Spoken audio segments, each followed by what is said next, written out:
तर मनोज जरांगे पाटील यांच्या उपोषणाचा चौथा दिवस आहे। वैभवी देशमुख, धनंजय देशमुख हे अंतरवालीमध्ये पोहोचले। वैभवी देशमुखला अश्रू अनावर झाले। मस्साजोगचे काही ग्रामस्थ सुद्धा अंतरवालीमध्ये पोहोचले होते। जरांगेंसोबत देशमुखांचं एकदिवसीय उपोषण हे सुरू आहे। तर धनंजय देशमुख हे एकदिवसीय उपोषणासाठी बसलेले आहेत। मनोज जरांगे यांच्या सोबत त्यांचं हे एकदिवसीय उपोषण सुरू आहे। अधिक माहिती घेऊया, आपले प्रतिनिधी विजय चिडे आपल्या सोबत जोडलेत। विजय, मनोज जरांगे यांच्या उपोषणाचा चौथा दिवस आहे आणि या चौथ्या दिवशी देशमुख कुटुंबीय सुद्धा या ठिकाणी आलेले आहेत। एकदिवसीय उपोषण त्यांनी सुद्धा सुरू केलंय। नक्की जगदीश, जर पाहायला गेलं तर मनोज जरांगे पाटील जे आहे ते मराठा समाजाला सरसकट कुणबीतून आरक्षण मिळाव्यासाठी मनोज जरांगे पाटील यांचं सरटे अंतरवालीमध्ये जे आहे ते उपोषण सुरू आहे आणि आज त्या उपोषणाचा चौथा दिवस आहे। त्यामुळे मनोज जरांगे पाटील यांची प्रकृती जी आहे ती देखील खालवत जात आहे। मात्र या ठिकाणी जर पाहिलं, संतोष देशमुख जे आहे त्यांचे कुटुंब या ठिकाणी आलेले आहे आणि या उपोषणामध्ये जे आहे ते सहभागी झालेले।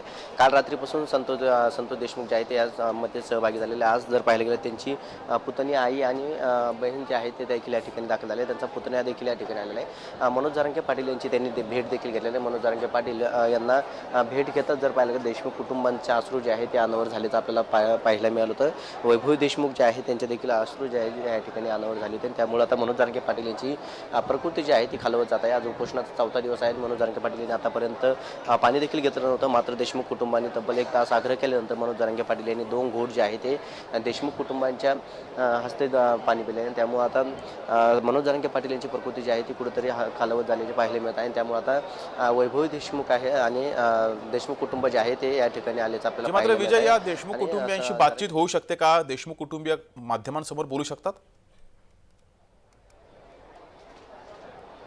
नक्की जगदीश यांच्याशी बोलण्याचा प्रयत्न आपण करूयात। वैभव, काय सांगशील पाटलांची भेटीसाठी? आमची सरकारकडे एकच मागणी आहे की आज चौथा दिवस आहे दादाच्या आमरण उपोषणाचा।